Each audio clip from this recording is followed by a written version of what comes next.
Welcome back to the Isaac Abrams Show. I'm your host, Isaac Abrams. Today's very special guest returning to us for the third, maybe the fourth time, musician, filmmaker, producer, director, and third-time philanthropist. Please welcome back Travis Knight, everybody.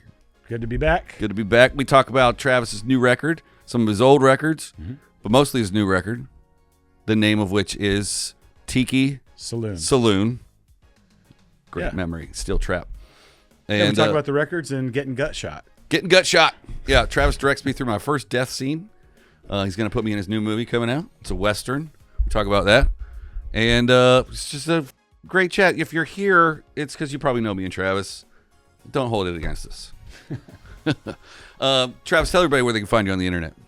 I'm on the socials at Travis Knight Music and Travis B. Knight on Instagram. Travis B. Knight on Instagram. Yep. And TikTok? Yep. TikTok, Facebook, and website are all Travis Knight Music. Yeah. Great. Go follow Travis. Check out his music. His new album's dropping any day now. Check it out. Tiki Saloon. Enjoy the episode, everybody. Thanks for watching. We'll see you next time.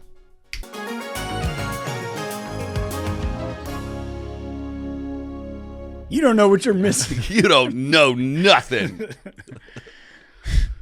You see your fucking annals of resume. Yeah. Saying "let me see your annals" doesn't sound good. No, it's not a good way to. Not a good way to start. Let me show you my annals. Yeah. Travis B. Knight's out over here with showing us his annals. Yeah, that's It's like that's the same when people say like in reference to history. Through the annals of history. That's not a tunnel I want to walk. That's not the way we're going. That's not the that's not the tube. Not the route that we want to get to. That's not the slide I want to slide down. Slide down that slide. That's the one thing I like about being from the South. Like you can say whatever you want to, and people will just agree with you. It's like put this in your pocket and hold it. Yeah. Yep. Sounds like something my grandpa would say. Yeah. Sit on down and take a seat. Yeah. Yeah. Yeah. Wherever you go, there you are. It's like there was a blooper reel of Will Ferrell saying shit like that. It was like, I think it was the great Colonel Sanders said, "Well, I'm too drunk to chase this chicken." Yeah. I was working on a bit. It's never going to make it to the stage, but I was working on a bit where it's like, well, it's like my grandfather always used to say, you never pluck a chicken in front of a woman. Yeah, you just say weird shit like whatever. Like, why would I? Why would I? Yeah, you never disrespect a woman like that. No. But if you can find a chicken right now, you better hold on to it. Yeah. It's literally a golden goose. If you find a chick with a chicken, it's double. Yeah. I want to put chickens in the backyard, but I don't want to wake up at 6 o'clock in the morning. Well, that's if you have a rooster. Well, regular chickens are allowed too. Yeah, the hens. Yeah, that's the ones that lay the eggs. That's right. But at a certain point, if eggs get to be $37 a piece, here's an interesting fact I saw on TikTok. Yeah. Somebody said during the gold rush of California. Yeah. Whenever that was, 1800s, right? Yeah. 1849. Sure. 49ers. The eggs got so expensive it was equivalent of $120 in per egg in today's money. There were $3 an egg back then. Because everybody had a ton of gold in their pocket. So why does that make eggs more expensive? Because there wasn't a bunch of chickens. They had something that wiped out all the chickens. I don't know what I'm talking about. This is going back to something my grandpa I didn't know there was going to be a redirect. my grandpa said, well, when everybody's got a bunch of gold, nobody got no chickens. Well, the best saying about the gold rush was, during the gold rush, the guy you want to be is the one selling the shovels. Yeah, that's a good one. Yeah. I'm not getting it right. There's more to it, but... Do you think if we lived back then that we would have started one of those outlaw gangs? I think, yeah, either that or, just milked our own cows and mind our business. I don't think I would have minded my own business. No, probably not. I would have been like, there's money in that room over there. Probably. All I got to do is poke a gun in your face and I'm going to get that money. There's literally nobody for 50 miles in any direction. That's right. Yeah. You know how every outlaw gang had the leader? I'm pretty sure you'd be the leader, and I'm pretty sure I'd be like the outspoken younger brother that gets told to shut the fuck up all the time. But you might go into the house first, though. Oh, yeah. Definitely. Human shield, for sure. Go ahead and make sure that's cool in there. But then when the leader of the gang cries, it's always because his brother got shot. Right. It's like the really important part of the movie. Yeah. Because every outlaw gang has the same guys in it. Well, then, just because he gets shot doesn't mean he dies. Well, it's just like a turning point in the gang. Yeah, but you got to have a gut shot. Right. we got to tighten things up. Yeah. And think about what our outfit's doing, how we approach these scenarios. All right, how about this? You're directing your Western. Yeah. I'm an actor that just got gut shot. Yeah. Okay? Gut shot. I just got gut shot.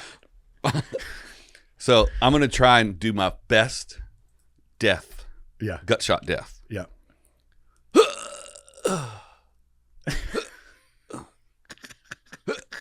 There's so many other things that this could be. I got gut shot. Oh, I'm dying, Larry. Happy. Oh. Calm mammy. And then I just break character. I'm like, how's that, Travis? How's that? How's that for a gut shot? Did I die hard enough? Yeah, what's the direction? Do you remember the beginning of Tropic Thunder? Yes. It's bringing me that vibe. Oh. There's guts actually coming The out. $150 million movie being made. Yeah, this thing's coming out and he's like hanging there like, I forget what the guy's name, Neil or something. Yeah. Ben Stiller. Yeah, well, to the director. And he's like, the intestines are hanging, and actual guts. I don't know if I'm going to make it. And the other guy's like hanging from the like crane, like, can I come down? Like, have we cut yet? Yeah. Danny McBride's up in the booth. Just let me stay in it. Let him stay in it. He just got gut shot. He's ready to just hit that pyro. He's like, it's coming to send it. I'm like, no, just a second. There was some sweet quote he has. He's a Florida guy. He had those unnecessary, make no sense sayings that sound perfect when he says it. And then he went to college in North Carolina. Now he lives in South Carolina. Oh. He Keeping it in the southeastern Yellow Pine area. He took the whole squad to South Carolina. Did he? Mm-hmm. Who else is in that squad? Like all the boys that were on Eastbound and Down, the writer and director, all them kids, and that's where they shoot. Do you remember? That's another show that's got great blooper reels. There's one that pops up on my feed periodically. They must know that I love it because I probably watch it like 20 times before swiping. And it's the one where he talks about the Fiexins. The Fiexins. The Fiexins. He's like, you better clean up all them Fiexins. And he's like, I will not clean up your Fiexins. Fiexins. They like can't get through it. Yeah. He's like, come on, okay, we got it. Boy, that looks like a lot of Fiexins.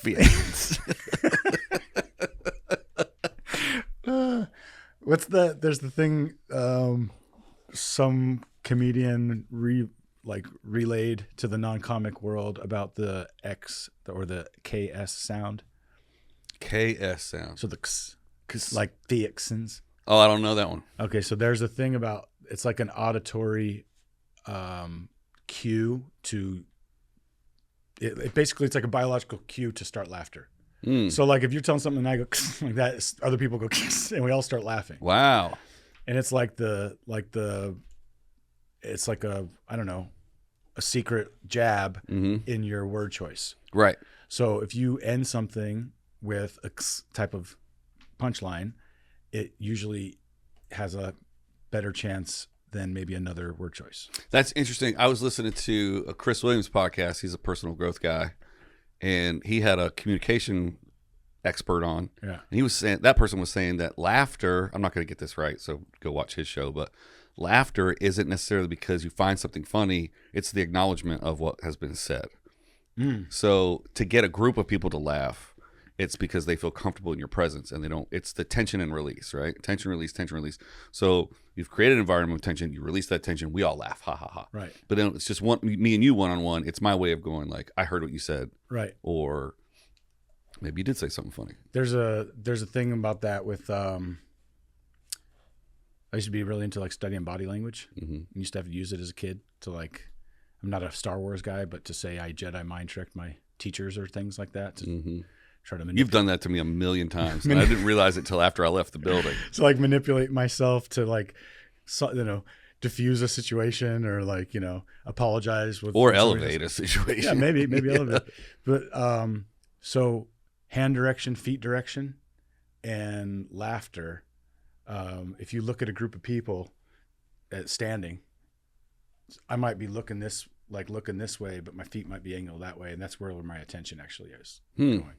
And then the laughter thing is, I know like on a male, female, or whoever you're into playing field, the one that you're laughing the most with is the one you're listening to and probably most interested in. And it might not always be the person you showed up with. That's right. So, when somebody's like, Isaac, she was like laughing at all your jokes. You're like, yeah, because I'm funny. She's like, no, that's not why. You know, Oh, yeah. I've had a couple of those conversations before. yeah. But you could. There's a that plays in reverse too. Probably. So there's these times, you'll get home from a night out and you'll be like, well, that waiter was something, huh? Right. Like, oh yeah, he was nice. Yeah, he said, "Can I take your order?" And you just died laughing. Exactly. Yeah. I noticed how charmed you were every time he filled the water. Yeah. He didn't say 2 words to me. Yeah. I remember back in North Carolina, the band was playing a show, and I took this girl and I brought her in and I introduced her as my girlfriend to the whole band. She goes, "I'm not your girlfriend." Oh shit. And then we all sit at a booth, and this guy comes up to take our order, and time slows down. I remember looking up and then looking at her, and they were just locking eyes. They're married now. Yeah. That's crazy. Yeah. That same girl. No, they're not really married. They are really married. I swear to God, to this day. And I remember like dating her. We were on a date one night, and she goes, "Yeah, I think I'm going to marry a Marine one day." And I was like, "Well, I'm not a Marine." She goes, "Yep, I'm going to marry a Marine." Holy shit. And I should have dumped her on the spot. That's a good like 3-line scene. Yeah. Just a little sketch. Yeah. You just get home from work. Hey, babe. I was thinking I was going to marry a Marine. I'm not a Marine. What? Yeah, exactly. Yeah. Spot on. Yeah, you nailed it. That's pretty good. Yeah. It's nice to be able to laugh at our misfortune. Well, we have so much of it. Yeah, well, there's plenty of material. I mean, there is until you sit down and then try and write it out. Yeah. If it's just me and you just like remembering stuff. Yeah. And that's what I should use this podcast for. Mm-hmm. Every time I come up with a funny story or tell something from my past, I should remember it when I'm editing and like put it into my skits. Right. Which is a funny way of saying stand up. Because people are like, why don't you put that in your skits? All right. But I haven't done that. 175 episodes and I haven't made a single joke. I've made jokes. There's still time. There is still time. Yeah, I got another 300. Have AI do it for you. Yeah. AI. Find all the times I was talking. Transcribe the ones that sound like stories. Prioritize them in these categories. If it could give me the last paragraph of a transcription before every laughter, then I could go back and just read those blurbs. But out of context, just reading it dry.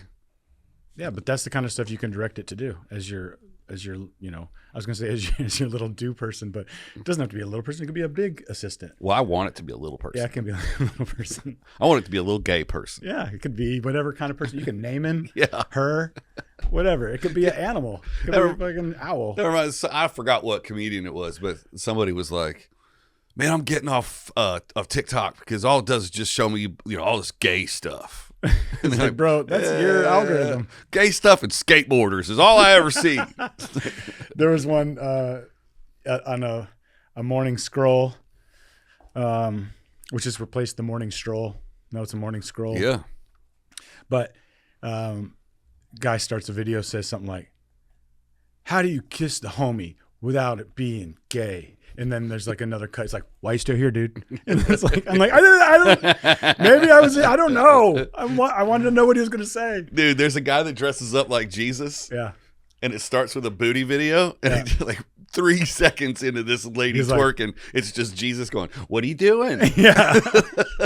There's one like that where, I don't know, it's your phone's this way, and there's like beautiful women, but it's this way. Mm-hmm. So you turn your head, and then it cuts to a guy going, "Hey," and it's like, "What's up?" Yeah. Like, oh man. There's that guy that does the facts too. Like somebody he'll take a weird video, yeah, and then he'll just have all these like dead bodies around him, like wrapped up in plastic, and he's like, "Did you know the mosquito wasn't around until 1794?" Well, now you know. He just takes like the biggest video of the day and just cuts himself into it. Oh, you mean that was footage of dead bodies? It's not. No, he just, as if you watch his videos long enough, like in his living room or in his car, he just has these like this body styrofoam, bags? Yeah, just body bags just wrapped up in the background. That's a creepy. It's like prop. Justin something, but he's got millions of followers. Just insane. That's crazy. Just insane. Yeah, just insane. I mean, that's a weird choice. I think it's just so people will be like, "Did I see a body bag in the back?" And just like watch it again. It's a shocking prop. Yeah. I mean, we should be shocked by dead bodies, which we're But they're clearly fake. It's super fake. I mean, even fake ones should be shocking, but we're desensitized to. Like I still get a little like ugh, when I see like a cut. You know, I know it's makeup, and I've been on set, and I've done the gags. I've squeezed the blood out of the neck before. You know, we've done crazy stuff from whatever, and I know how it works. You know, I know how the sausage is made, and still, when I see the cut, I still like. I've gotten like sweaty palms before. I'm like, okay, I'm still human. Yeah, I'm not quite like I've seen behind the curtain, and I'm still affected by it, which I kind of like. Like, there's some stuff that I know, you know, what the method to the madness is, and that kind of takes the magic away from watching it because you're like, oh, I know how that happened. That's not so cool. But there's something about that like human, not danger, but harm thing that I don't want to be numb to, you know? Right. Like, I don't want to be like, oh, yeah, it's just a guy who got his, you know, he got shot. Gut shot. He got gut shot. I got gut shot, Travis. Yeah. You know, like I still, when somebody gets gut shot, I still want to get got. You know what I mean? Yeah. Yeah. So I just, I used to think about that when I lived downtown. You know, it was like a block from Skid Row for 8 or 9 years. Getting gut shot. Getting gut shot all the time. Yep. And there was a certain level of like, you know, I had some friends who were on Skid Row and chose not to get off. Living on the streets. Yeah. And some of them didn't make it, you know, and then there'd be other people who I never had a first name basis, but I knew him or her by them, you know, living at my front door or back door or whatever on these buildings downtown. Living at your back Living door. at my back door. It's a different kind of country song. There you go. Yeah. He was living in my back door. Living at my back door. Living in my back door. He's coming around my back door. So, you know, at one point, when I eventually moved from downtown, I was realizing it was right before quarantine, like that summer before March, you know, it was the end of that summer. And as I was leaving, I remember feeling like there was a sense of relief because I never got desensitized to how rough it was for some people.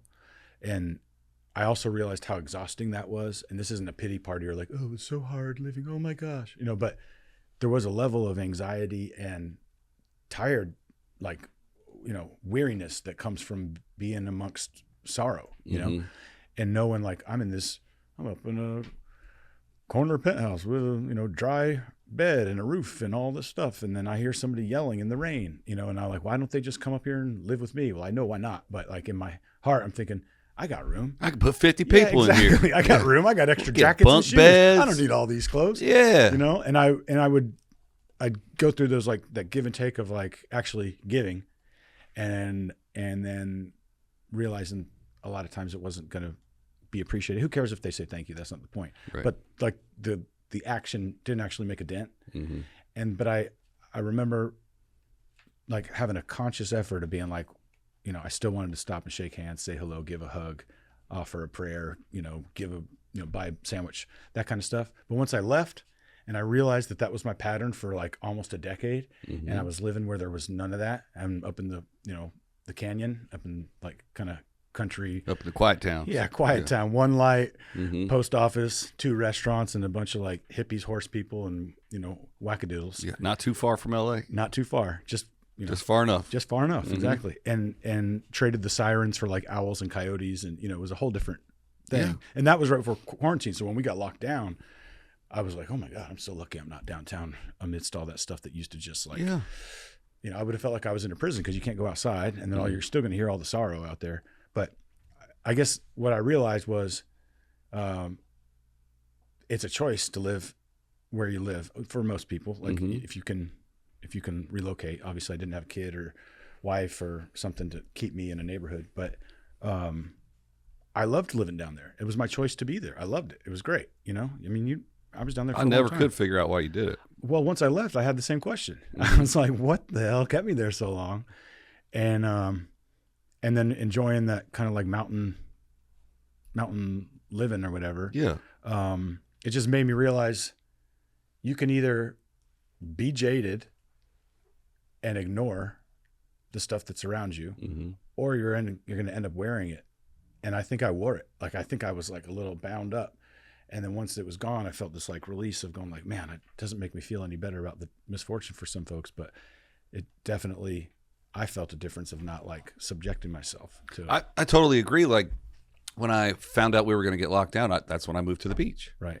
And when I was living in the valley for 15 years, the people I surrounded myself with were my friends. It wasn't like the community. But then when I moved down to the beach, all the people I knew at the beach moved away. So then the community became the people that I surrounded myself with. Well, the only thing to do in that town was go to bars. So if it was a Tuesday night at 9 o'clock and I was feeling a little lonely, I'll just hop on down to the bar like cheers. And the bartender knew my name and I knew 5 people out there and I could smoke cigarettes and drink beers. Still knows your name. He still does. Yeah, I think he's still alive. Yeah. But I just recently moved in with my girlfriend, and it's a quiet town. Yeah. It's a small little neighborhood on the east side, completely different set of people. But there's not a bar that I can walk to. It's not a bar that I want to walk to. And it's been like going on 2 or 3 weeks now. I haven't been drunk in 2 or 3 weeks. I know I've had a glass of wine or beer here and there, but it was like 5 or 6 nights a week of just getting obliterated for 4 years. Well, it's easy. It's close. It's easy. It's close. It's a sense of community. Sure. But I saw a clip the other day that said that loneliness is 6 times more bad for you than alcohol. I believe that. Alcohol is terrible for you, believe but that. being lonely is worse. And I realized I was just a little lonely fella for a long time. Well, and loneliness is a gateway drug to alcohol. Right. So what's the modifier? If you add alcohol to loneliness, is it then 18 times worse for you? Who knows? Does it cure loneliness? No. No, but it sure does dull it a whole lot. It does. Yeah. It definitely dulls it. It's kind of, it's like the, I guess you forget it, that you're feeling that way. Yeah. You know, you can at least. Yeah. Until you get to the bottom of the bottle and then it's like a Merle Haggard song. Right. Then you call the guy. You can call the guy. Lift me up from my back door. Yeah. That's where the guy goes. The back door. He drops it off at the back door. It is funny that we've all know the guy. Now, if you say the man, that's a totally different connotation. Yeah. The man and the guy are looking for each other. It's definitely in some parts of town they are. But the guy is avoiding the man. The man's looking for the guy. Yeah. The man is looking for the guy for sure. That's a clip. Yeah. They definitely aren't the same. You know, if you have a guy, now if you have a man, that's not the man. A man and the man, 2 different. A guy and the guy. Also, or those guys. Those guys. Yeah. I was just telling a production designer that was on this show yesterday how I went up to a female production designer one time and I was like, how many guys you got on your team? She was like, none. I was like, you don't have no guys? You're working by yourself? She goes, no, I have 14 people on my team. Oh. And I was like, oh, yeah. On the East Coast, guys means everybody. It's Right. not gender specific. Sure. So then I got in the habit on set of saying, all right, guys, we're going over here. And by guys, I mean everybody with any gender. Let's go this way. Yeah. And then I had to just stop saying guys altogether. Right. And I don't want to live in a world where I can't call you a guys. Right. Well, it's also weird because the same woman might call you dude, or her sister dude. What's the female equivalent to dude? Dude. They use dude and bro. Dude and bro. There's like 13 to 33-year-old women that say, young girls and to women that say bro to each other. But if you say ma'am. Oh, boy. I still say ma'am. Even miss. What, excuse me? What do you mean miss? I'm like, I'm sorry. I come from a place where ma'am is anybody from age 2 to 92. I'm going to say ma'am. It's just a knee-jerk reaction of respect. You remember when I started working for Fox? Yeah. With that specific woman? Yeah. That Diane. Hello, Diane. If I heard her call my name from across the stage, ma'am. Yeah, sure. Isaac, ma'am. Yeah. She's like, stop calling me ma'am. Right. I'm like, it's a sign of respect. Or if a man called my name, if I was working for a male producer, sir. Absolutely. Yeah, I'm right here. I'm you know on what it. you know what the irony is? You and I, we get that. If we were ex-military, which we're not, and thank you to all of our military folks out there. That's right. Which in our line of work, there happen to be quite a few successful people who have served in different armed forces because they understand separation of responsibility. They take direction well, task accomplishment, self-motivated, ambitious, follow through, politeness. Well, you can go on, promptness, all that kind of stuff. Those folks say sir and ma'am. And because they come from that sector of life, I feel like they get a pass. Yeah. Or they're big enough to not give them any shit. Music. Yeah, let's talk about music. You're doing it. I am doing Doing music. I'm doing I music. just looked at your Spotify before we recorded. Yeah. And you got 2 albums up there. Yep. And you better drop a 3rd one. Mm-hmm. I am. So first one's called Risky Calm Oddity. Mm-hmm. No, you got one before that too, don't you? That was well, I had others with the band, but these are solo ones. And then the second one's called Hello Dolly, like Salvador. Mm-hmm. And that one, I had a second player on with me, William Ryan Fritch, my buddy Ryan, who's from same county I grew up in, lives in Petaluma. It's Sir now, Sir William Ryan. Sir William Ryan Fritch. And, you know, he's a composer, plays multiple instruments. He's got probably 40 or 50 albums of his own, individual.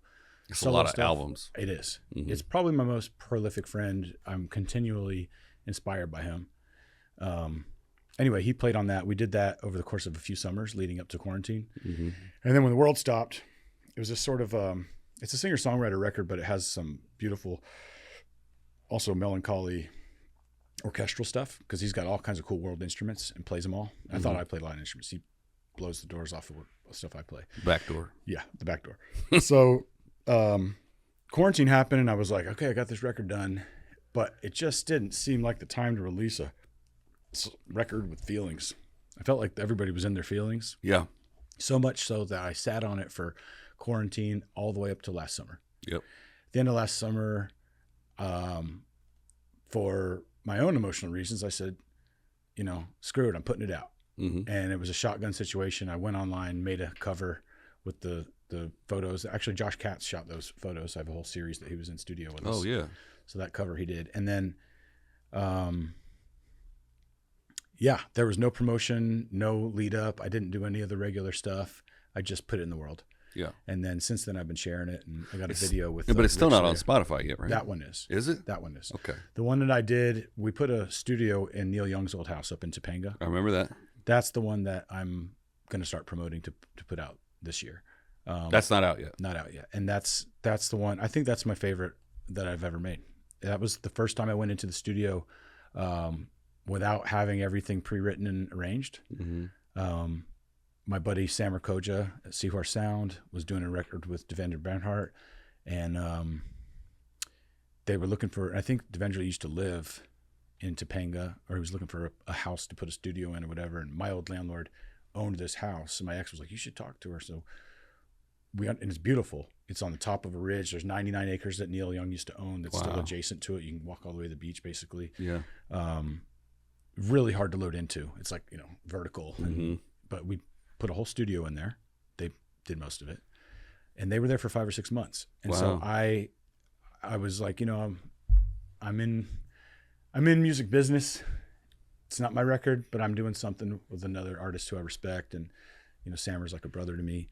So it was cool. I felt like I was a part of the project. And as it was going on, they were having such a great time. And I was getting these, like, you know, kind of thank you messages. And wow, it's beautiful up here. And, you know, thank you. And I just felt like it was gratifying to me that the idea was good and they liking it. They're making a great record. And at the end of it, Sammer was like, yo, you know, because we were in pre-production. This was like a fall into winter, basically. So early, at the end of that summer, I think it was my 40th birthday, actually, I was in pre-production with some songs that I had been writing over quarantine. Kind of the new style of stuff that I got into. A lot of it was instrumental based stuff, and I could, you know, talk about those artist influences and stuff, but basically it was a lot of different guitar music that was largely without vocals, and I wanted to sing over it, but my style had kind of gone this other direction. Anyway, that went on pause while they were in the studio for those 5 or 6 months, and then I was gonna basically go downtown like we always do and lock out some time, take those songs that we'd kind of done pre-production for and finish the record. Mm-hmm. And Sammer was like, I mean, we'd done, this would be the 3rd solo record with me. I also did 2 records for Talons of Springs, excuse me. We did an orchestra. We've done a few other things together. And he's like, dude, every time you do a record, you always schedule it out and it's like, bing, bang, the drums are this day, that's gonna be that day. And it's like this, you know, you knock it out. And that's probably like the AD in me, probably also like the budgetary limitations of not being able to just record for months on end. Yeah. But he's like, this is so awesome. It's beautiful. You really should just come up here and do it. Don't take the money for the project. Let's just put it into your album and stay longer. Wow. So we did that. So I turned off my phone for a month. I maybe did one job, but I went and lived in the room where Neil wrote like Cinnamon Girl and shit like that. Where like after the Gold Rush, she did that whole album there, wrote it and did some tracking. And yeah, like 2 or 3 weeks on one side, and then I think I was maybe did a couple day job or something, and came back like 2 or 3 weeks the next month, like almost a month continuous. And he'd go on a run every day. He'd gotten into running, so he was running mountain trails. I was sleeping in the Neil Young bedroom. Mm-hmm. Probably not his bed, but in that room. Thankfully, not his bed. Yeah. Nothing against you, Neil. But yeah, he watches every week. Yeah, I know he does. Big fan. Mm-hmm. But yeah, I was like not pushing myself on time or deadlines. For in our line of work in film, our currency is time.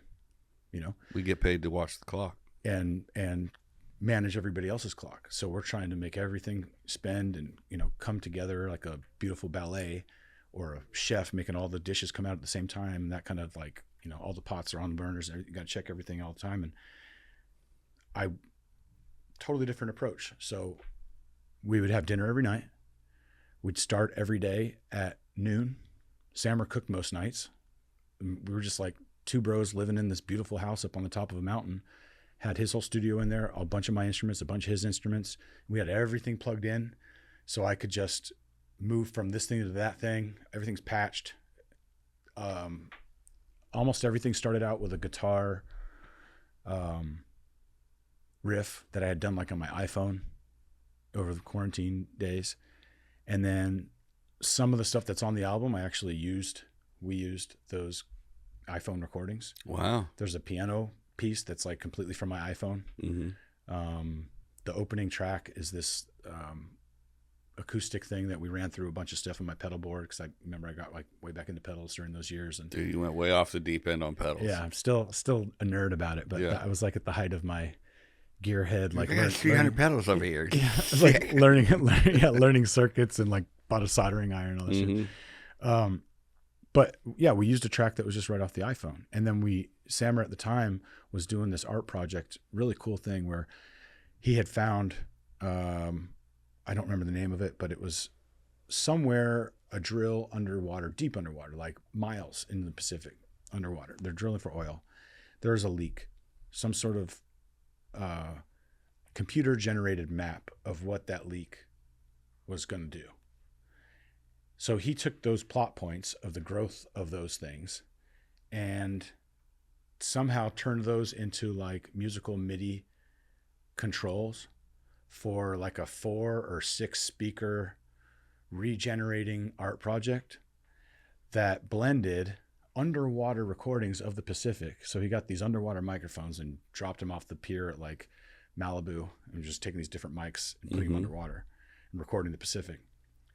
And then this algorithm basically that was using the plot points of this oceanic study and prediction would operate and cue the sounds to do different things. So they were getting modulated and moving and like dynamic changes and stuff. So if you stand in the middle, it had this like multiple, like an immersive thing where you feel like you're underwater, but it's also in outer space. And so he was doing that, and he had some installations. I forget what he called it. It's really cool, but he had all these really cool recordings. And when we got into the mix, and I was like, that track came on, and I wasn't going to sing over it. It's like, this would be kind of a cool intro thing. There's a few songs on the record where I used samples from different songs and created other songs out of them, where I take like, this guitar and that drum and this vocal, and like we blended it together to make its own little like skit song, like a minute long song of bits and pieces, like this thematic thing. Yeah. So we were doing that as the intro, and I found this post. We're sitting there and like something came up, it's like 1 year ago type thing comes on your phone. So shit you never want to see. Yeah. Well, this was that song. And I think I had posted something like, have you ever played guitar in outer space underwater or some shit? I forget. It was some goofy ass title that I had written, but that was right in the midst of him doing this underwater installation. And I was like, dude, this track, I said something about playing it underwater. How about we use some of your underwater recordings. So that song starts it out, and it basically starts out with this drippy kind of like ocean tidal thing. And then the guitar comes in, there's a little bit of pedal modulation, and then it's, water on its way out. And the album's called Tiki Saloon. So it was this kind of like desert meets the, South Seas type of thing. And I knew that was the only thing I knew going into the studio was I knew the title of the album. That's cool. I didn't have the songs written. There were no lyrics written. Some of them were 30-second guitar clips on my iPhone. Some of them still ain't even written yet. Yeah. And I was like, that was like we actually had, I was going to say that was like the litmus test. We actually had 2 rules. One was no macho, and the other was, is it Tiki Saloon? So, sometimes I would end up, Sammer's also a bonsai artist. He works at the Arboretum in Huntington and does, he's a It sounds like it's on brand. student of some of the masters there. I think they just did a show this last month and I missed it, but yeah, it's definitely on brand for him. And he's got a love for it. And I always use the term bonsai in creative process because to me, I'd rather have all the ideas from everybody at the table and then we just trim it down to what's pretty, but it can start big and, boisterous and flamboyant and all this stuff. And then maybe it stays that way, or maybe we cut some of those branches off, So that was the approach that we took, where I would build these things out and sometimes we'd add too many tracks. And then we'd bonsai it down. And coincidentally, he was actually a bonsai guy. So it was a good kind of metaphor. So is it Tiki Saloon? Meaning like, does it fit that thing? Is it that desert beach, meld? Right. But how do you know if it's Tiki Saloon while you're building Tiki Saloon? Well, okay. So some of the influences, heavy for me at the time, I stumbled onto Krungben before, like they were on all the KEXPs and NPRs and all that stuff. I have no idea who that is. Oh, well, they're Grammy nominated now. They're one of my favorite bands in the world. Yeah, but if they're not 2002 to 2008 pop punk, probably not going to know who they are. They're after that. But I was still living downtown when I got into them. It was when I was playing a lot of spades and dominoes. I remember those days. Yeah, I was playing a lot of spades and dominoes, and we listened to a lot of it was either Nipsey Hussle and Mac Miller, or if I had the wheels, it would be like Al Green, Teddy Pendergrass, kind of like soul stuff. And this band would always weave in, and I'm like, how did I never hear this band? Because I'm listening to stuff from the 60s and 70s, but they were like well positioned on these YouTube playlists, which is how I was listening to my music back then. And I was like, this is fucking amazing. And they were pretty much instrumental. They'd have some vocals now, but that was a big influence for me because they kind of took a lot of the stuff that I used to write similarly, which had, basic pocket drums, really amazing, not basic, like simple, but just like in the pocket, not over flourishing and all that kind of stuff. Right. Gospel drummer, but not playing gospel licks. Wow. Like a church drummer. Yeah. A church guitarist also. I think maybe they played with each other in worship services or something like that. But they're from Houston, and guitar player has much more like a world vibe. Yeah. Also, when I hear a church guitar player, I picture a 7-string. Well, this is only me. This is hearsay. I have never asked these guys this, but these are like listening to other people talk about them. Yeah. But you could tell his world music and kind of like oddball stuff are in his record collection that a lot of us wouldn't have. Like their name is Thai for airplane, basically. Like it's a different, they just have this kind of like worldly thing. And he has, I think, a big Isley Brothers kind of soul guitar influence, which influenced everybody, including Jimi Hendrix. All right, bring me back to the buoy. Who are we talking about? Krungben. So they were, and then the bass player is this art.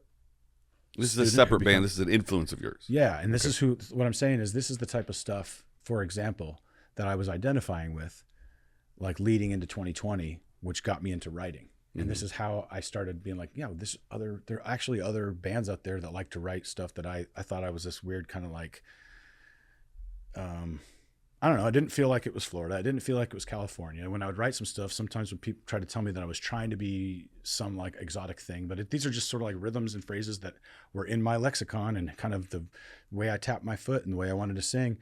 But I could tell it wasn't fitting like the genres even that I was trying to play in. Like it wasn't, it wasn't like the alternative band that I was playing in. It wasn't like the singer-songwriter kind of like California country stuff. And people, if they wanted you to go more commercial, they'd say Chris Stapleton, or they'd say this shit and this countryside. Sure. And if they wanted you to go more far out, they'd say... Yeah, but I had this like psych rock, neo-soul kind of thing in me. Yeah. And then I start finding all these bands that are doing that. Then I got more into Spotify at the time. This is some years ago now, but... I also got put onto bands like Hermanos Gutierrez, huge fan of them. Tommy Guerrero was a ex-pro skater, the San Francisco guy, amazing musician, also instrumental, all three of these. And then bands like Opez, very tiki kind of sounding, also kind of like Southwestern, maybe Central American. Now you got bands out of LA called like the A La Las, amazing.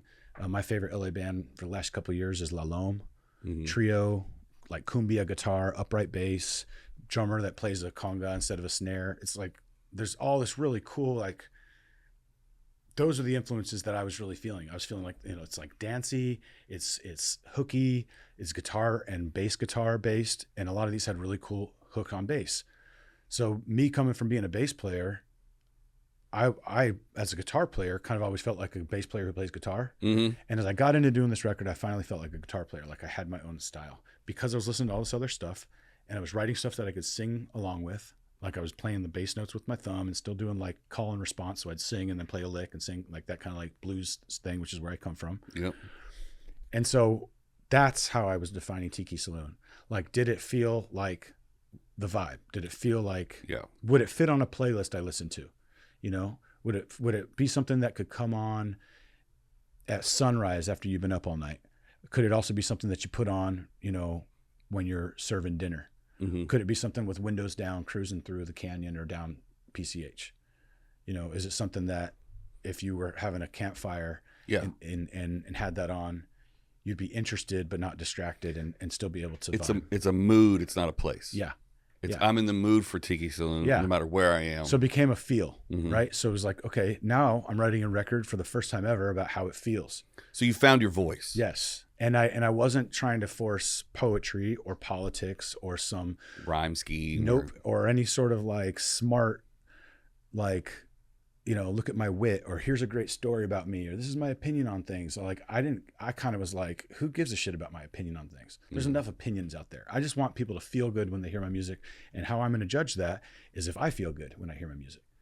So that became the thing. Is it Tiki Saloon? Does it feel good? Is this medicinal? Would I want to just play this shit on repeat for 50 times, which we did at full volume at Neil Young's house a few times, open the windows and we're just sitting outside like, this feels amazing. Like we did it. Yeah, and this music's not bad either. Yeah, exactly. Exactly. So that was like the litmus test of that. How do we know? It's the vibe. The other one was no macho, which meant for me, this was Sammer's term. He coined it, but I couldn't put my finger on what I was trying to say. When we assist artists, we're good at pulling information out. But when we are the artists, sometimes we have the need for somebody to pull it out. Yeah, we feel like we got the Hulk gloves on. We're like, make music now. I know not how to talk. And so Sammer's worked with me for so many years that he knows my tendencies. He knows that I can the mountain out of a molehill stuff, or overanalyzation, or preparing longer than performing, and that kind of stuff, and he's good at calling my bluff on that. The way I would do for you, or you would do for me, or how which are vital skills in our career, our day job careers. Yeah. Over preparing. Sure. Being ready, plan A, B, C, D, E, F. But when it comes to like creativity, you just got to go and do it. Yeah. So that's what this record was. I stopped writing. I stopped preparing. I quit charting and arranging. I put the pencils down, went in there and did it live. Like, do it live. Like, we did it live. We'd roll tape. I'd figure stuff out. But real 2-inch tape? We used 2-inch tape into Pro Tools. So, landing on the disc, but pushing it, pushing the saturation on tape. Was it just a tape loop then? You wouldn't have to change the reels? I don't want to misspeak there, but there was machine that we used that we ran it through. To be fair, Yeah. I don't even know if there's such thing as a tape loop. I just want to Yeah. picture a tape loop. I think I know there's a pedal that's a tape loop, but I have a few of them. I just pictured, like, if you know you're not going to record on a 2-inch tape, I just Yeah. pictured like 2 reels that you could buy that had the tape on it, and it would just like go through it, and it's like you hear the scratches of the tape, but then it sends the signal to Pro Tools, and then Bob's your uncle. Well, I mean, with tape, you're really not looking for scratches. You're looking for saturation. There's like a limit. There's a limit like of dynamics. And when you push that limit, that's when you hear the tape.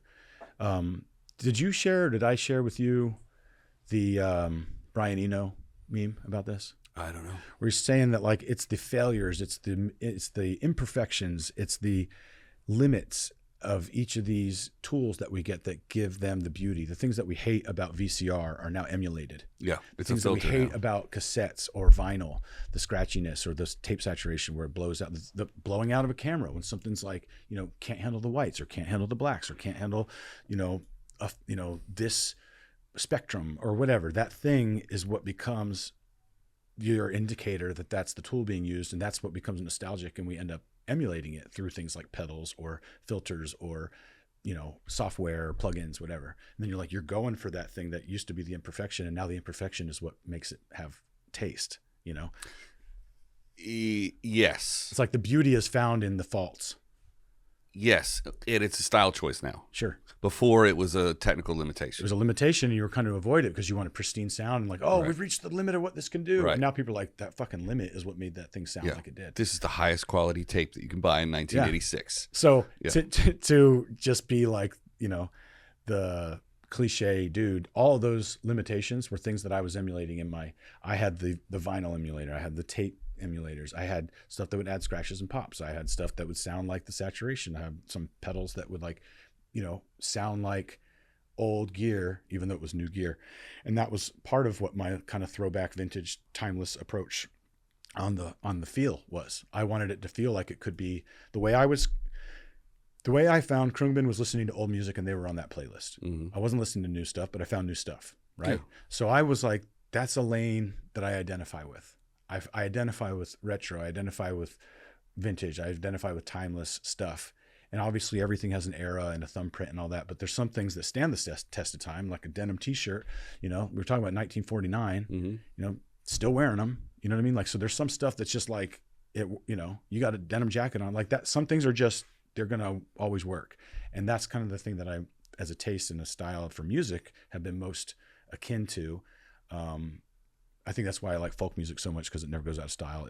Every new folk artist that comes out still has like some sort of old world quality to it. But just to finish the idea on the no macho thing, Mm-hmm. playing all these things, I got all these gadgets out, all the stuff we're talking about.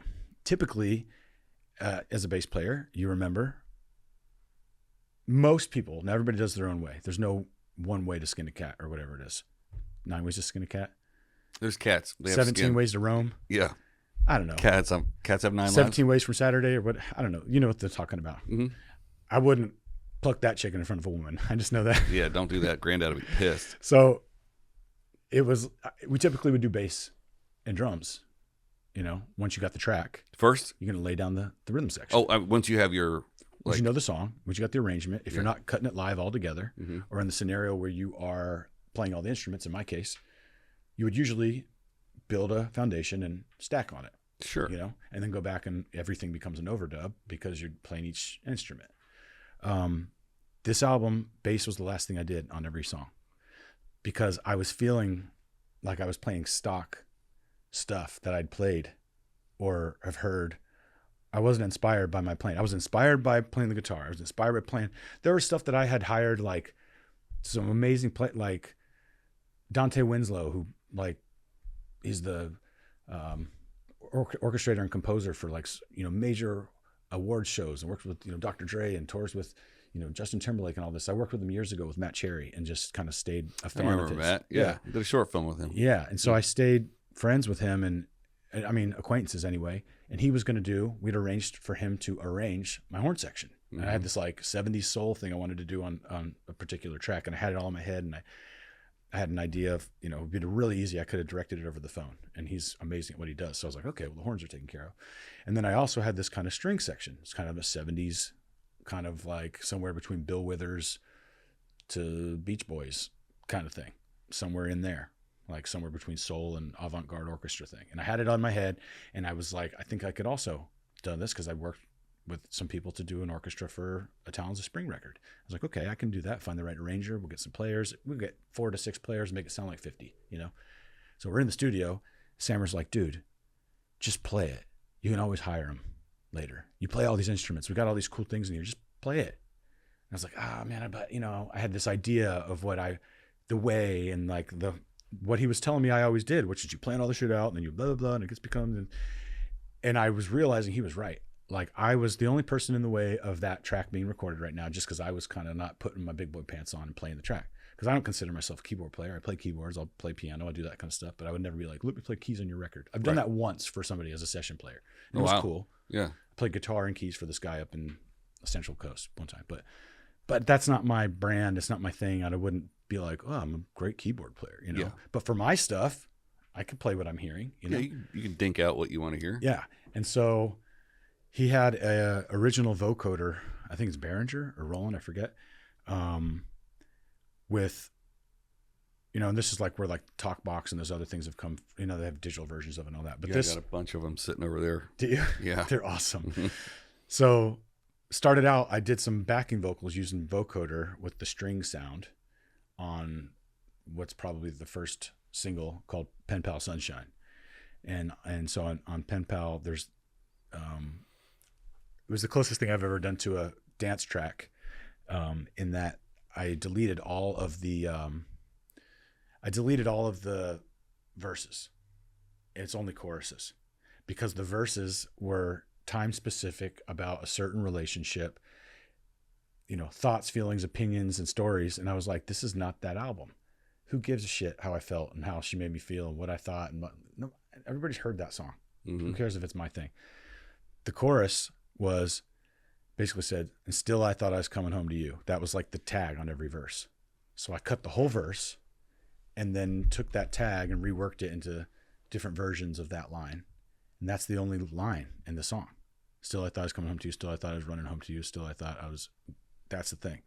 So in the video, we shot like, you know, empty closet with coat hangers, you know, and we shot like me, dude, alone in this house, walking around, looking out the window, singing whatever. And that video, that's the last video you shot. Yeah, you've seen it, and we haven't put it out yet, but that's also shot by Rick Serena.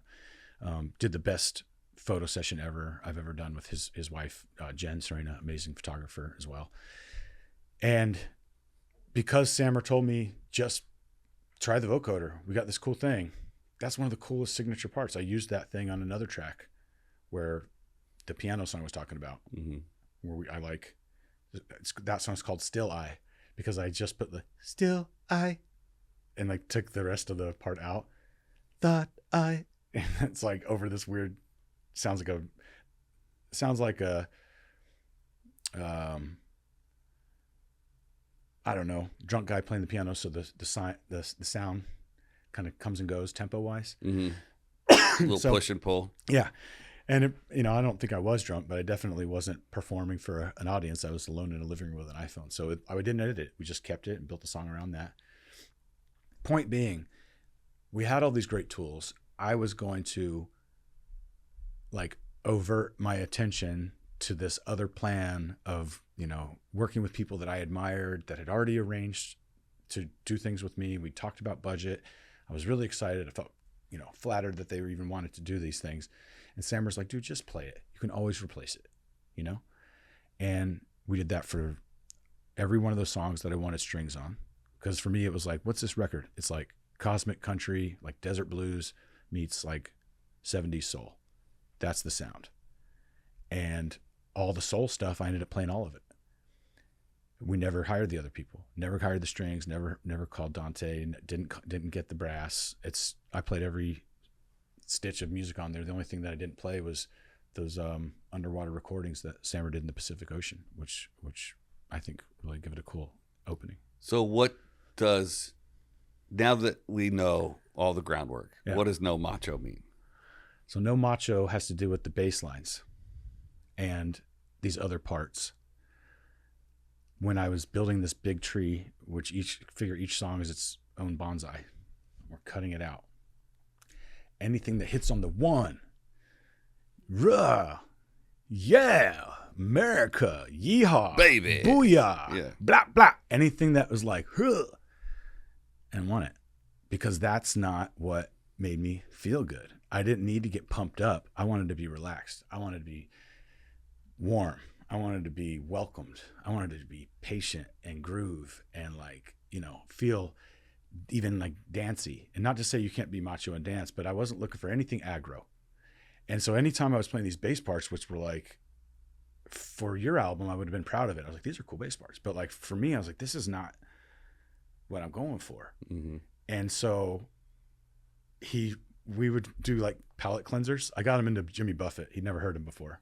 That'll do it. So we were listening to all kinds of weird shit, and we take a break. ABBA for like if I get a song stuck in my head, Dancing Queen. Okay, so you know what I'm talking about. Oh yeah. So we were just like, okay, we've heard this song 50 times. What do we do to mix it up?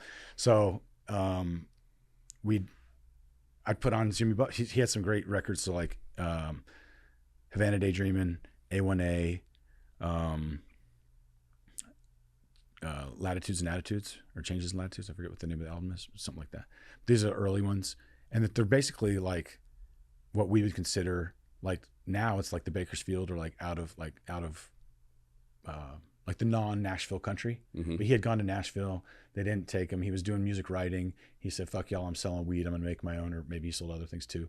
I'm gonna sell my own records, and he did, and that's where that whole like Gulf and Western kind of sound came from. Mm-hmm. I mean, Charlie Crockett uses that term now. I used to say that about my stuff. I see Charlie using that now. I don't want to, ride his coattails, but I think Jimmy said it first. It was a Gulf and Western thing. So he did the very kind of tiki saloon thing. I grew up listening to that shit, so it's in me. Yeah. That's some Florida fucking music. It's like, pumping through you somewhere. Oh my God. Probably the back door somewhere. Yeah. The back of a Mercury station wagon. Yeah. Is where it was. It's probably where you were conceived. Probably. Yeah. And so I'm turning on Sammer to this comedic, lighthearted, beachy Western music when he's like, this guy's fucking great. Mm-hmm. Next thing you know, I'm coming home with like biographies home because we were living together at the time. Yeah. Coming home with like biographies of like, here's the thing. Hey, I was at the Jiffy store or whatever. That's what, for those of you out there in Florida, the store that's attached to the gas station is called the Jiffy store.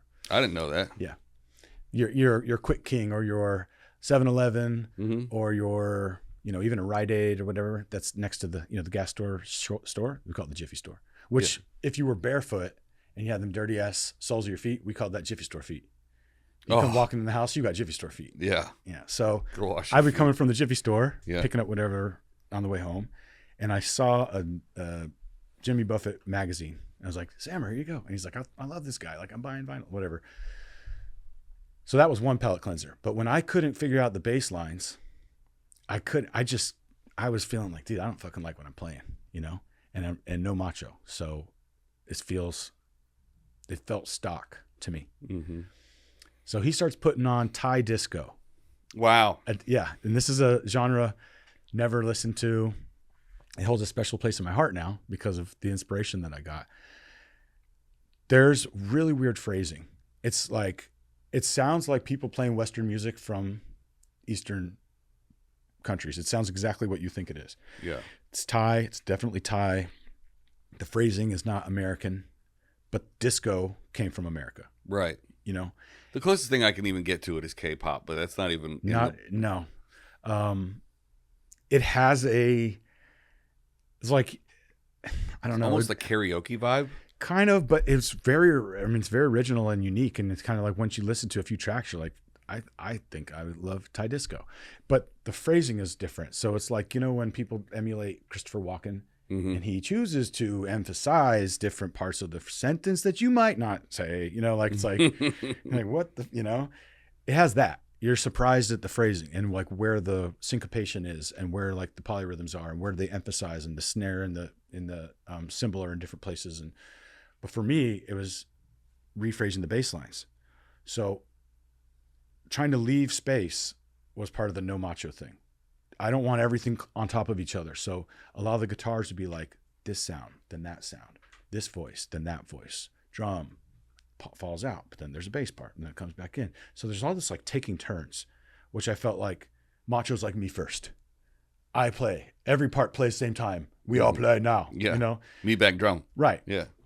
And so I think without putting it into words at the time, that was the feeling. Like, give everybody their space. By everybody, it meant me on all these different positions, but leaving space without having to mix it out later or delete it or EQ it out.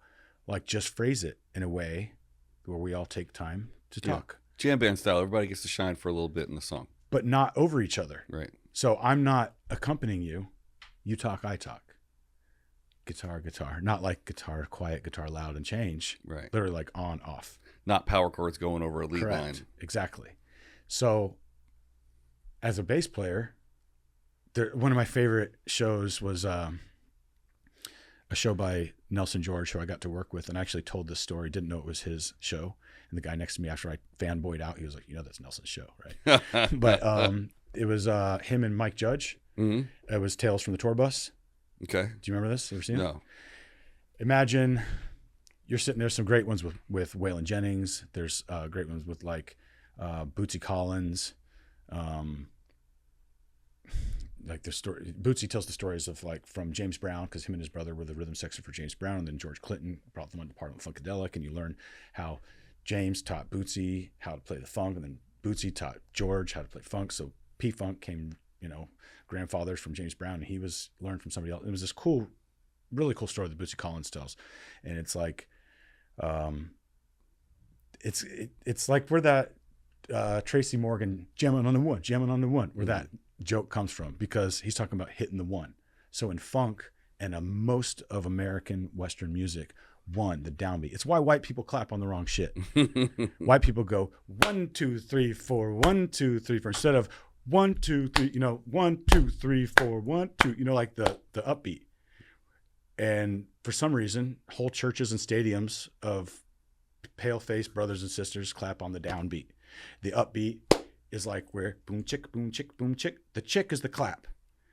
But for some reason, they want to clap on the boom. Well, because the boom is the strongest note in most Western music, but they just don't understand that the clap is the next beat. So I'm super guilty of it. Yeah, I mean, I'm a 1 and 3 clapper. Yeah, myself. it's prolific in the paleface folks. So Bootsy Collins telling this story, no matter what you do in funk, as long as you hit the downbeat, if you come back to the one, that's funk. You go boom, you go boom, boom, boom, whatever. It doesn't even have to be in key. It doesn't even have to be musical. It could just be boom,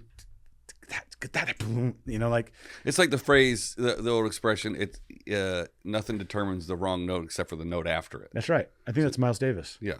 There's no wrong. Yeah, it depends. It's not wrong until you play the next note. Mm-hmm. Yeah, the note after is exactly. So that downbeat shit, which is where we all learn, and it's probably the most popular and definitely the most powerful, is macho to me. It can be delicate, but it definitely has a kick the door down, rock and roll, R&B, dance, rap. All these have that, like the downbeat. Hopefully the clap is on the next beat, right?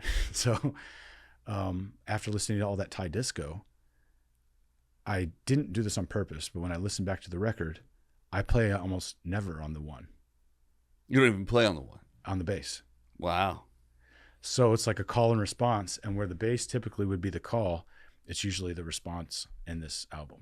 So are you prepared for like feedback from Westernized Americans that go, I don't know, really, I don't know, it's like, it just doesn't feel like pop music. It doesn't feel... Sure. I don't think there's a wrong response. There's going to be a lane and an audience for anything. And I know that whether or not somebody puts it on their playlist, their top 5, or their fucking homepage, it does make you feel good. I haven't played it to anybody. I'm on, I don't know, a year of it being done, mastered, and finally putting that marketing together to put it out. And I sneak it onto sets sometimes. We'll be on big fashion shoots and they need a little change up. I oftentimes, as you may also yourself, become the DJ. If the artist or the model or the photographer runs out of stuff, I'm like, I'll hold the Vibe Mobile. Just give me those keys. Oh yeah, I'm the first to volunteer not to do it. Okay, well, because I'm like, you guys don't want to hear bowling for soup right now. We're Right. trying to do a fashion show. Well, because I have all those other examples I was telling you about Mm-hmm. that all feel good and they're kind of cross-cultural and feel timeless. People don't know a lot of those bands, but I like to put people onto good stuff that's going to, accentuate their adventures and their love lives and their creative time alone and all that. Because it's great, all that kind of music, when you're not being bombarded with words, you can fill in the blanks with your own thoughts. And that's kind of why I fell in love with the instrumental music over quarantine, because I wasn't getting told somebody's politics or, sob story or their autobiography or their wishes for love or it was just whatever I wanted to think could fill in the blanks or not think could fill in the blanks. Yeah.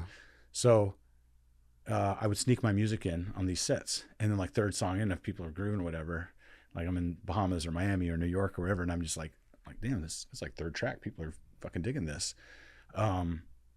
And then they're like, well, why are you even here? This is your career. Why are you even on set? I mean, I've been telling you that for almost 20 years. Yeah, well, that's the same equivalent of what we do when we go and play a small room before we have a big show. Sure. It's like, is this funny? Yeah. Is it good? And I think that's a great way to test it. Yeah. It's a humbling way to like find out that it's not just you. Yeah. Like, I think this is funny, or I think this feels good, or this song means something to me. Who knows? You put it out there in the world, it's a vacuum, or it's a sounding board, or it's a screw off. Like, you don't know. And people are like, wow, this is all you. I was like, yeah, like, what, are you singing it too? I'm like, yeah. I'm like, what instruments are you playing? I'm like, all of them. They're like, what? I'm like, yeah, I played all those parts. And they're like, why are you doing film? Right. And I'm like, well, film hires, pays. Right. Until what they don't understand is that they're like, oh, music is your hobby. Like, no, music is my career. You're looking at my hobby. Right. My hobby pays the bills. Right. Yeah. This is my means to put this record out. This Exactly. is my means to, build the thing and find the voice. This is what afforded me to spend all the time and money on figuring that out. There could have been 1,000 other ways that over the last 20 years I got to this point, but I got there the way I got there, and it feels really good. It feels honest. Mm-hmm. I feel like I eventually did write words to the songs, right? There are some autobiographical things during the recording of the record. That previous year when quarantine ended, my grandmother passed, and we weren't allowed to go to do a funeral because people couldn't fly, and we weren't allowed to congregate and all this stuff. So I eventually did go visit her in my grandfather's grave in San Antonio on a road trip a year ago or something like that. But we weren't able to have a service.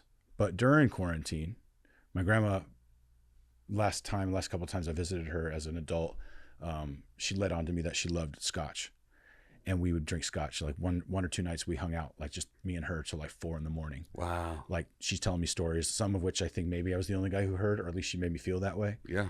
And she was 80 something, and we were hanging out like a couple of 22-year-olds and talking shit like, buddies at a sleepover. That's the best. It was super cool. And Yeah. I knew in that moment that might not ever happen again, and that I felt very grateful. I was like, this is something I never thought would happen. Wouldn't have even wished for it. Mm-hmm. It was like, who would have thought of that? But anyway, Right.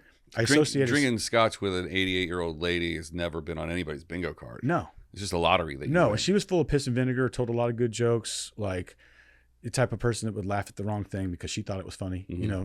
Just like her own rhythm, beats her own drum. Also didn't want to be a problem. One time I Heimlicked her. I think it was the day I graduated high school. They happened to be in Florida. They had moved to Florida for a little bit because they used to live in the desert, where my dad grew up in the desert. They moved back to the desert. They had a place out in New Mexico, but she and my grandpa lived out there. Anyway, they were there at the table. I graduate high school. She's quiet. She's sitting right here, and I look over and like, right, Grandma? And she's just like, I'm like, Grandma. I'm like, are you breathing? She's like, what the hell? So I get up and I do my high school health class Heimlich maneuver. A piece of chicken or something comes out of her mouth, and I'm like, she's like, I'm like, you international sign. You're just going to like quiet. She's like, oh, I didn't want to bother anybody. And I'm like, well, you was in the middle of telling your story, Travis. yeah, exactly. You better shut your damn mouth. And I was waiting for the punchline. And if it's a story like one of the couple that you've told on this podcast, it might have been 15 or 20 minutes. Oh, my God. Long dead. Almost lost her. So now, this is a couple years later, we're hanging out, we're having scotch. And then a couple years later after that, she passes away. So from there on out, I associated scotch with my grandma. Not that every time I thought of her, I thought about scotch, but the other way around. If somebody said scotch, I thought of my grandma. She liked Glenlivet's in particular. Oh, what a choice. Yeah. And so, because it's really easy to make bad scotch. Yeah. So when she died and I was living in Topanga, I took a walk with scotch in a glass with ice in the daytime, sun's going down. And as I'm walking, I hear this ring of the ice. And I thought, that's really pretty. So I recorded, turned on my phone recorder the same way I would do with the guitar parts that I was writing at the time for this album. For no other reason than just like, maybe I'll listen back to this one day and think of Grandma Faye. Her name was Faye Pauline Dixon, or Knight. She married my grandfather, so last name was Knight. And when we did the record, I made a whole song out of that voice recorder. So it's like this like wong, wong, wong, wong, wong kind of bell sound, because I held the phone right next to the glass, and then took pieces of other songs and sampled them. Were you rimming it, or was the ice rubbing the glass? The ice was just jingling in the glass as I was walking. Yeah. And you can hear the feet of me and the people that were walking with me on the road. So there's this like march. And so the track is called Scotch Walk for Faye. And so there are some things that are right on the nose. Yeah. So there are some things that are, some poetry or some personal, anecdotes and stories in there, but I wasn't trying to be like, let me sing about my grandma. Her name was Faye. My grandma's dead, and you know what I mean? In the back of my truck. Yeah, I'm sad about it, yeah. and like, no, it's just like, let me throw out a some sort of homage and honor in my own way. But that's great, because a lot of times you'll hear like these really poignant songs, and you'll like listen to the artist in an interview and be like, "So what is that song about?" And you're like, nothing. Like it's literally nothing. And then there's other songs where it's like, oh, like I can see someone attributing their own meaning to like Scotch Walk with Faye, like, and then you're like, nope, my grandma's name was Faye. She likes Scotch. Like, I love the like. Sometimes it's just got to be right on the nose. So there's another song called Topanga on the record, and it's like it's about like a hypothetical car accident in the canyon where I'm out of my body, seeing my body thrown away down the street. I'm talking about the ambulance coming, and maybe the canyon's going to light on fire and the car's on fire. And it's this scenario that you get. And then in the chorus, it says, carry me on, carry me home. And kind of the back and forth version of this kind of thing that it goes between the two sounds. And then at the end, it loops, carry me home, as the sound of all these frogs come up that we recorded for hours outside of the studio with a stereo pair with the real frogs in the canyon up there. And so it's like, for me, it's like carry me on through life or carry me home to heaven. It was I'm on this brink. Am I going back in my body, or am I going home to, the Almighty here? What's the Most High going to do with me? I see my body. Am I going to finish this? Are they going to make it to the hospital in time? And it's like the spirits watching this and kind of singing about it.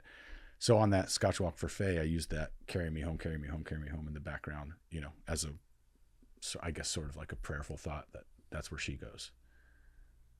So, nice. Yeah. So when is it coming out? I'm going to put the first single out this spring. And then I thought about doing a song a month. I've got 6 singles that I did individual artwork for with a company called Ulysses.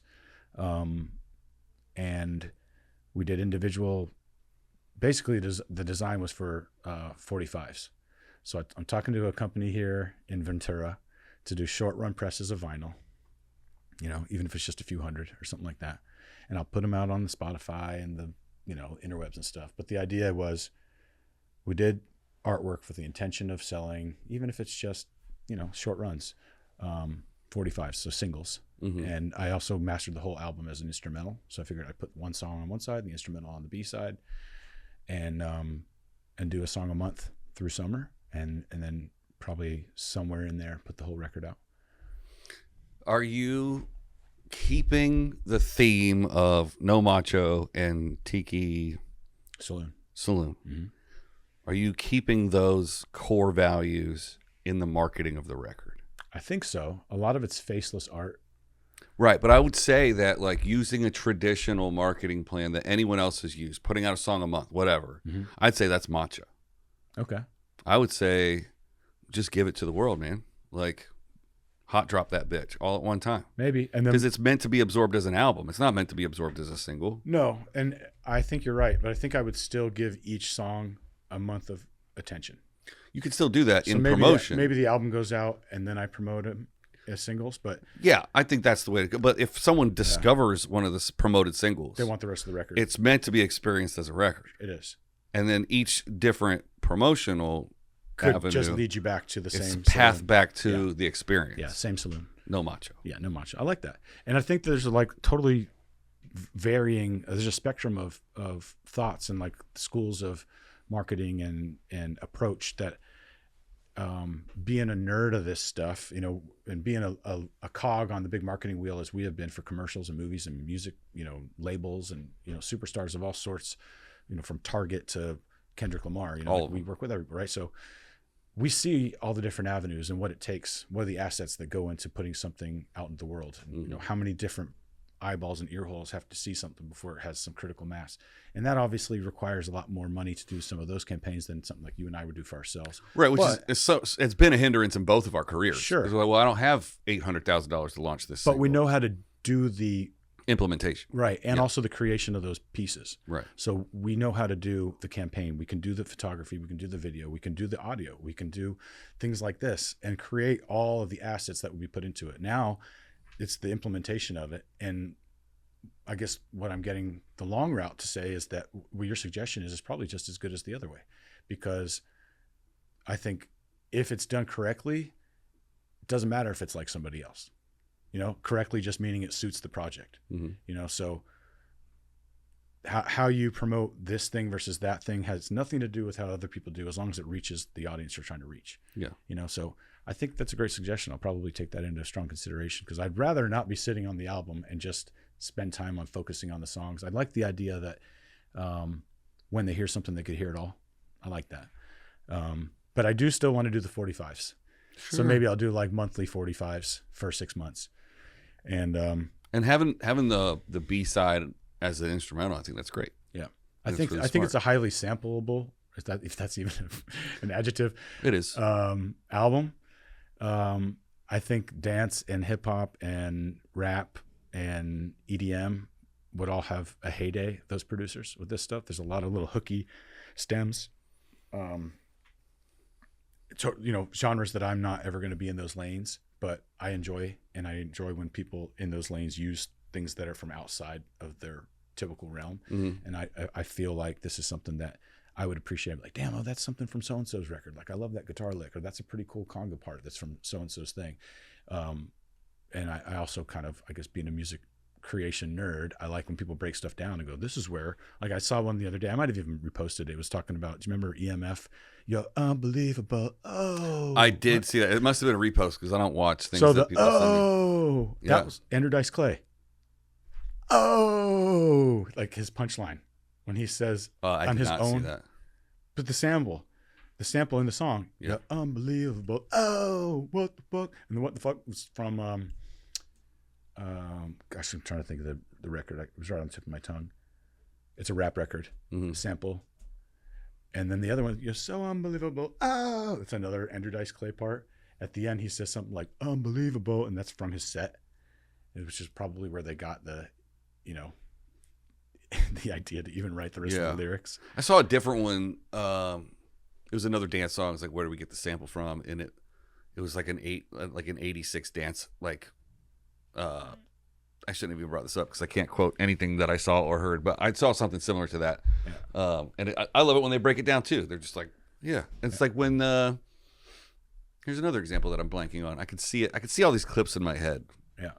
but I'm on my third coffee of the day and I'm running out of steam. So I'm like, Yeah. oh, the Gorillas when they're like, oh yeah, it's the bossa The stock nova demo. Yeah. Boom, bum, bum, bum. Like we just kept that. Press play. Yeah, it's perfect.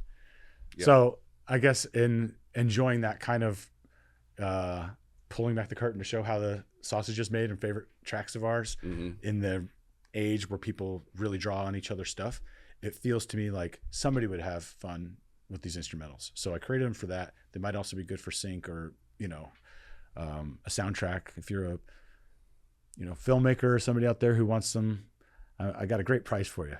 Yeah. Great, special price for you. Me make special price. Yeah, me make special price for you. Yeah. And if you're not picking up on subtlety, it's free. Yeah. Yeah. I realized that about myself the other day. I started actually admitting that I don't get like subtext and like deeper meanings. I'm like a surface level guy. Unless go on. And the meaning behind that is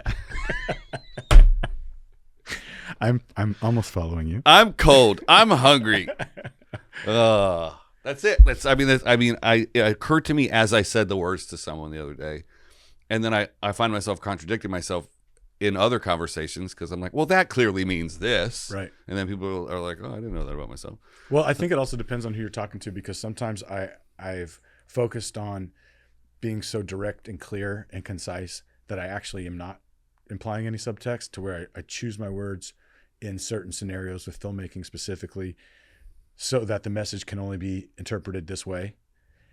But there's still some way always for an implication, depending on the listener and the scenario or my facial expression or whatever just happened 5 minutes ago, to infer another meaning.